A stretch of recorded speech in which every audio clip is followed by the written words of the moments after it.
Step into Value Zone. Value Zone. Hypermart. Batanchin. Sir నమస్తే sir Chakradhar గారు. నమస్తే అండి సార్ చక్రధర్ గారు, మార్కెట్లు అంతా కూడా ఆల్ టైమ్ హైక్ వచ్చేసాయి. 70K మార్క్ని సెన్సెక్స్ కూడా రీచ్ అయింది. సో మార్కెట్ వర్గాల్లో అంతా మంచి పెద్ద ఎత్తున ఉత్సాహం నెలకొంది. దలాల్ స్ట్రీట్ అంతా సందడి నెలకొంది. అయితే ఈ టైంలో మార్కెట్లోకి కొత్తగా చాలామంది ఎంటర్ అయిపోతున్నారు. కొంతమంది ఏమో స్టాక్ మార్కెట్లో ఇన్వెస్ట్మెంట్స్ చేయడానికి, ఇంకొంతమంది ఏమో మ్యూచువల్ ఫండ్స్లో ఇన్వెస్ట్మెంట్స్ చేస్తూ ఉంటూ కొత్తగా ఎంటర్ అయిపోతున్నారు కదా. మరి ఈ మార్కెట్ ఆల్ టైమ్ హైని చూసి స్టాక్స్లో ఇన్వెస్ట్ చేసే వాళ్ళకి కానీ, అదేవిధంగా వెంటనే మ్యూచువల్ ఫండ్స్లో ఇన్వెస్ట్ చేసే వాళ్ళకి మీరు ఎటువంటి సరైన సలహాలు సూచనలు ఇస్తారంటారు? ఇప్పుడు చాలామంది కూడా అవేర్నెస్ బాగా పెరిగిందండి మార్కెట్ పట్ల. ఈ మార్కెట్ ఒక రిటర్న్స్ చూసి గత 20 ఇయర్స్గా 20% రిటర్న్ వచ్చినాయి కాబట్టి అలా మనం చెప్తున్న ఒక మోహం అంటే పెరిగిపోయి ఇప్పుడు చూడండి మార్కెట్లో చాలామంది ఎస్ఐపీస్ చేస్తున్నారు, సైమల్టేనియస్గా స్టాక్స్ కొంటున్నారు. ఇప్పుడు చూడండి స్టాక్స్ ఎందుకు కొంటున్నారు అంటే షార్ట్ టర్మ్ గెయిన్స్ చేసుకోవాలి. మేము క్విక్గా ఎస్ఐపీ వేస్తే 15 ఏళ్ళు టైం పడుతుంది, 15 1 crore టైం పడుతుంది. సో క్విక్గా షార్ట్ టర్మ్లో రిటర్న్స్ కావాలి కాబట్టి స్టాక్ మార్కెట్ ఎంచుకుంటున్నారు. అలాగే స్టాక్ మార్కెట్లో ఒకవేళ బహుశా లాస్ వస్తేనో మనం కాపాడడానికి ఎస్ఐపీ ఉంది కదా అని చెప్పి ఎస్ఐపీలు ఇన్వెస్ట్ చేస్తున్నారు. సో 2 ఇన్వెస్ట్మెంట్ చేస్తున్నారు. అయితే ఇది యాక్చువల్గా ఏంటంటే మీకు ఒక చిన్న ఉదాహరణ చెప్తాను. అది నాకు బాగా గుర్తు. మేము చిన్న బాల్యంలో ఉన్నప్పుడు సమ్మర్ హాలిడేస్ అలా వచ్చేవి. అయితే ఈ నాన్నగారికి ఏంటి స్టేట్ గవర్నమెంట్ ఎంప్లాయీ, మాకు ట్రాన్స్ఫర్లు ఉండేవి గుంటూరు, విజయవాడ, హైదరాబాద్ అట్లా. అయితే నేను ఒక 2 years సెకండ్ క్లాస్లో చదువుతున్నప్పుడు మా తాతగారు వచ్చారు. మా తెనాల్లో ఉంటారు ఆయన. సరే సెలవులకి గోల్ చేస్తుంటే నన్ను తీసుకెళ్ళడానికి వచ్చారు. అప్పట్లో ఎలా ఉంటే పైజమా లాల్చీ ఉండేవండి. అంటే ఒక లాల్చీ వేసుకుని కింద హౌత్ వేసుకునేవాళ్ళు. దానికి 2 జేబులు ఉండేవి, జుబ్బా టైప్ ఉండేవి. సో తాతగారు నన్ను బస్సు ఎక్కించుకొని తీసుకెళ్తుంటే ఒక 10 రూపాయలు 20 రూపాయలు ఏమో ఈ జోలు పెట్టారు, ఒక 10 రూపాయలు ఏమో ఈ జోలు పెట్టుకున్నారు. నాకు యాంగ్జైటీ కదా ఆ టైంలో. తాతగారు ఎందుకు మీరు కొన్ని డబ్బులేమో ఇటు పక్క పాకెట్లో పెట్టారు, కొన్ని డబ్బులు ఇటు పక్క పాకెట్లో పెట్టారు అని అడిగా. ఆ తాతగారు ఏం చెప్పారంటే, అరే ఇప్పుడు మనం బస్సు చాలా రద్దీగా ఉంది, ఫెస్టివల్ టైమ్స్, బస్సు పొరపాటున పాకెట్ ఎవరైనా దొంగ ఇటు కట్ చేశాడు అనుకోండి, మనం ఇటుపక్క డబ్బులతో ఇంటికి వెళ్తాం సేఫ్గా. Okay okay. ఒకవేళ దొంగ ఇటుపక్క పాకెట్లో కట్ చేశాడు అనుకోండి, ఈ డబ్బులతో మనం సేఫ్గా ఇంటికి వెళ్తాం. కాబట్టి మొత్తం డబ్బులు పాకెట్లో పెట్టుకోకూడదు, 2 సైడ్ పెట్టుకోవాలని చెప్పారు. వాళ్ళ విజన్ చూడండి ఎంత. అంటే ఆ రోజులు అలానే ఉండేది, బస్సు ఎక్కితే జేబులు కత్తిరించడం దొంగలు. సో నాకు ఇప్పుడు చూస్తే మీరు మ్యూచువల్ ఫండ్స్ ఒకటే పాకెట్, ఇప్పుడు స్టాక్ మార్కెట్ అది కూడా ఒకటే పాకెట్. మీరు ఏం చేస్తారంటే మొత్తం మీ దగ్గర అమౌంట్ అంతా తీసుకెళ్ళి రిస్కీ ఉన్న ఒక దాంట్లో పెడుతున్నారు. కాబట్టి అది కరెక్ట్ కాదు కదా. ఇప్పుడు చూడండి, మీ దగ్గర 100 రూపాయలు ఉన్నాయంటే ఆ 100 రూపాయల్లో 50 రూపాయలు పెట్టండి. అది మీ ఈక్విటీ అయినా పర్లేదు, మీకు మ్యూచువల్ ఫండ్స్ అయినా పర్లేదు. అంతేగాని 100 రూపాయలు తీసుకెళ్ళి మొత్తం స్టాక్స్లోను ఎస్ఐపీలో పెడితే ఏమవుతుందంటే మొత్తం 100 ఒక చోటుకి వెళ్తుంది. మీరు ఏం చేయాలంటే 50 రూపాయలు ఏమో స్టాక్ కానీ ఎస్ఐపీ కానీ చేయండి, ఇంకో 50 ఏదో గోల్డ్ కానీ రియల్ ఎస్టేట్ కానీ పెట్టుకోండి. అప్పుడేమవుతుందంటే మీకు బ్యాలెన్స్ అవుతుంది. ఇప్పుడు చూడండి, సాధారణంగా మనం బుల్ రన్ చూసాం. ఇప్పటిదాకా ఏంటంటే 70,000 దాకా మార్కెట్ పెరిగింది అని మనం సంతోషపడుతున్నాం చాలామంది. ఇప్పుడు చూడండి, అంత మార్కెట్ పెరిగినా మళ్ళీ పడే అవకాశం కూడా చాలా ఉంటుంది. మనం మార్కెట్ పడడానికి ఎన్ని అవకాశాలు చూద్దాం. ఇప్పుడు చూడండి, మనం ప్రతి ఏటా బడ్జెట్ అనేది వస్తుంది సెంట్రల్ గవర్నమెంట్ దగ్గర. ప్రతి ఏటా బడ్జెట్లో కొన్ని వేల కోట్లు మనకి వార్ ఖర్చు పెడతారు. ప్రతి మిలిటరీకి, ఆర్మీకి ఇంత అని ఖర్చు పెడతారు, అప్లై చేస్తుంటారు. ఎందుకు? యుద్ధాలు లేవు కదా. యుద్ధాలు లేనప్పుడు మరి అన్ని వేల కోట్లు ఎందుకు ఆర్మీకి? అంటే యుద్ధం చెప్పిరాదు. ఒక ఇండియానే కాదండి, ఆల్మోస్ట్ అన్ని చైనా కావచ్చు, మన యుఎస్ఏ కావచ్చు, కొన్ని వేల కోట్లు మిలిటరీ ఖర్చు పెడుతున్నాయి. ఎందుకు అంటే యుద్ధాలు ఏవి చెప్పిరావు, ఇన్విటేషన్ ఉండదు దానికి. ఇప్పుడు కూడా ఆల్రెడీ అమెరికా కావచ్చు, కెనడా కావచ్చు, అటు చైనా, ఇండియా అండర్ వాళ్ళు జరుగుతూనే ఉంటుంది. సో కాబట్టి ఏంటంటే ఎప్పుడైనా ఒక న్యూస్ అలాంటిది ఏదైనా వచ్చిందంటే మాత్రం మార్కెట్ ఒక్కసారిగా పడుతుంది, అవకాశం చాలా ఉంది.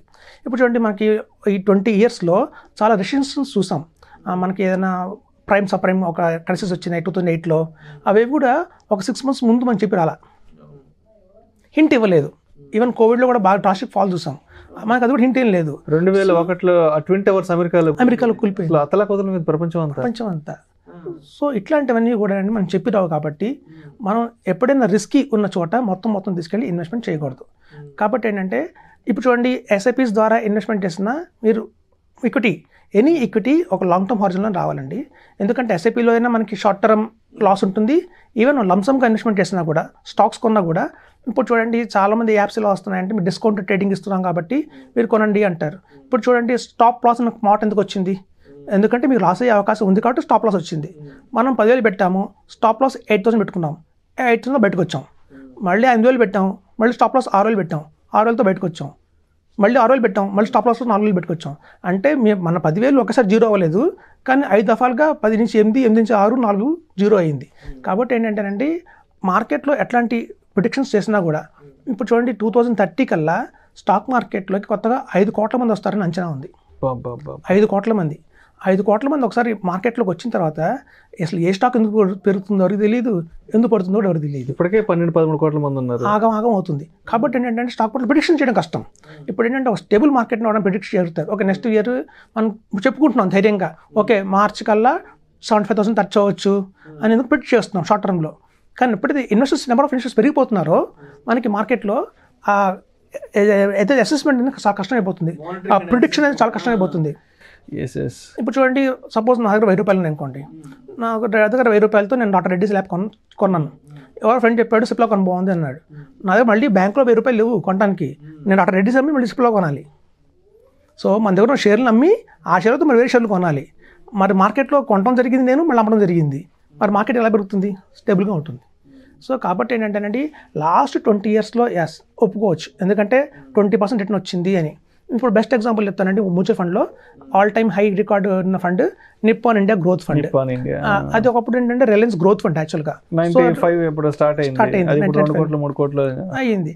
సో ఆ రోజు అది రిలయన్స్ గ్రోత్ ఫండ్గా ఉన్నప్పుడు అది ఒక మిడ్ క్యాప్ కేటగిరీకి సంబంధించిన ఫండ్.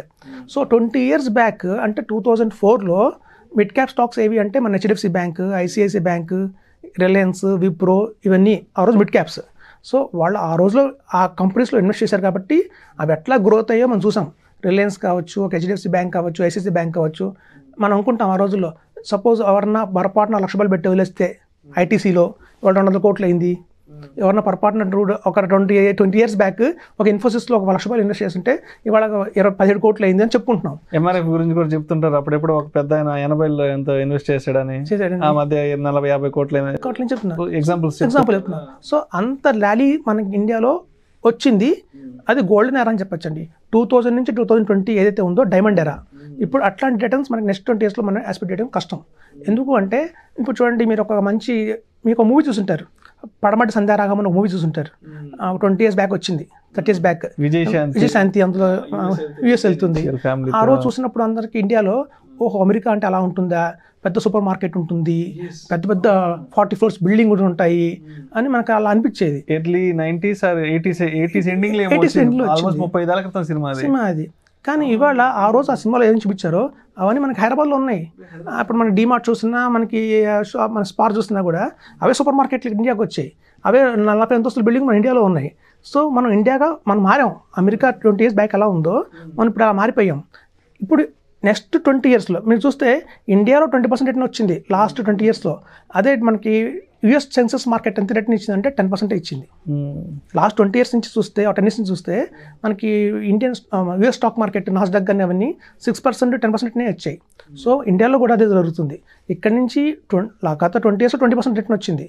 కానీ ఇక్కడ నుంచి నెక్స్ట్ 40 ఇయర్స్ దాకా 2040 దాకా చూస్తే మనకి కేవలం ఎంత వస్తుందంటే 12% కంటే మించి రాదండి రిటర్న్. మనం అంతకంటే ఎక్స్పెక్ట్ చేయకూడదు ఇక్కడ. కాబట్టి ఏంటంటే past performance may not repeat in future అని చెప్పేది అందుకే. కాబట్టి మనం చెప్పేది ఏంటంటే వ్యూవర్స్కి మొత్తం తీసుకెళ్ళి మనకు గ్రీడీగా స్టాక్ మార్కెట్లో పెట్టకండి. ఏదన్నా ఇలాంటి సంభవించినప్పుడు లేక ఒక వార్ కావచ్చు ఏదన్నా. ఇప్పుడు చూడండి మన మార్కెట్ 3 స్టేట్స్లో మన బీజేపీ గవర్నమెంట్ గెలిచింది. 3 స్టేట్స్లో బీజేపీ గవర్నమెంట్ గెలవగానే ర్యాలీ హై అయిపోయింది. అలాగే అంటే ఏంటంటే మీకు ఇండైరెక్ట్గా సెంట్రల్ గవర్నమెంట్ మీద డిపెండ్ అయ్యి కూడా మనకి మార్కెట్ అప్ అండ్ డౌన్స్ ఉంటాయి అంటున్నారు. ఒక 10 ఇయర్స్ తర్వాత మళ్ళీ సెంట్రల్ గవర్నమెంట్ మారింది అనుకోండి సపోజ్, మళ్ళీ మార్కెట్ పడే ఛాన్స్ ఉంది. సో మార్కెట్ పట్టడానికి ఏంటంటేనండి గ్లోబలైజేషన్ వచ్చిన తర్వాత ఎక్కడో వద్దని జరిగింది దాని ఇంపాక్ట్ మన మార్కెట్ మీద ఉంటుంది. అంటే చెప్పాలంటే నెగటివ్ న్యూస్ కోసం మార్కెట్ ఎప్పుడు రెడీగా ఉంటుంది. మీరు ఇంకోటి చూడండి, ఇప్పుడు లాస్ట్ 2021 నుంచి మా లాంటి వాళ్ళందరూ చెప్పుకుంటున్నాం 15 × 1 crore అని చెప్పి. సో ఆల్ ఓవర్ ఇండియా 1 కోటి మంది మొదలు పెట్టారు ఈ స్కీము. ఇప్పుడు 2015 ఇక్కడి నుంచి 15 ఇయర్స్ తర్వాత 2039 ఆ టైంకి రిడక్షన్ చేస్తారు కదా. ఇప్పుడు చూడండి అందరికి వచ్చే కుటుంబాలు వచ్చాయి కట్టగానే అందరూ కుటుంబాలు తీయడం మొదలు పెడతారు. అప్పుడేమవుతుంది మార్కెట్ పడిపోతుంది. ఇది ఇన్వెస్ట్మెంట్ ఫేజ్ లో ఉన్నాం మనం. రేపు రిడెంప్షన్ ఫేజ్ వస్తుంది. నెక్స్ట్ ఒక 10-15 ఇయర్స్ తర్వాత మార్కెట్ చాలా డౌన్ అవుతుంది. మెచ్యూరిటీ వస్తాయి. పిల్లలందరూ ఎడ్యుకేషన్కి వస్తారు, మెచ్చులందరూ మ్యారేజ్కి వస్తారు. మనం పెట్టింది వాళ్ళ కోసం కదా. ఇప్పుడు కొత్తగా పెళ్లి ఇన్వెస్ట్ చేసిన వాళ్ళు, పిల్లలు పుట్టిన వాళ్ళు ఇన్వెస్ట్ చేసిన వాళ్ళు నెక్స్ట్ 15 years పిల్లల వయసుకు వచ్చేస్తారు కాబట్టి ఇప్పుడు వెనక్కి తీసేస్తారు డబ్బులన్నీ. సో రిడెంప్షన్ ఫేజ్లో ఉంటాం అప్పుడు. సో ఇప్పుడు మనం చూస్తున్న బుల్ రన్ లేకపోతే బేర్ మార్కెట్లో మనకి చాలా ప్రాబ్లమాటిక్గా ఉంటుంది. కాబట్టి చెప్పేది ఏంటంటే మొత్తం అమౌంట్ తీసుకెళ్ళి ఒక చోట పెట్టకండి. కొంత రియల్ ఎస్టేట్, గోల్డ్ కూడా అటు సైడ్ కూడా కొంత అమౌంట్ ఇన్వెస్ట్ చేసుకుంటే మీకు సేఫ్గా ఉంటుందని చెప్తున్నాం. Thank you so much Chakradhar గారు. మార్కెట్ ఆల్ టైమ్ హై ఉందనో లేదంటే మంచి బుల్ ర్యాలీ ఉందని చెప్పేసి ఏకతాటిగా వెళ్ళేసి స్టాక్స్లో ఇన్వెస్ట్ చేయడం, మ్యూచువల్ ఫండ్స్లో ఇన్వెస్ట్ చేయడం వల్ల ఎటువంటి ఇబ్బందులు ఎదుర్కోవాల్సి వస్తుంది భవిష్యత్తులో అనే దాని గురించి చాలా చక్కగా మీ విశ్లేషణ తెలియజేసి thank you so much sir. Thank you అండి.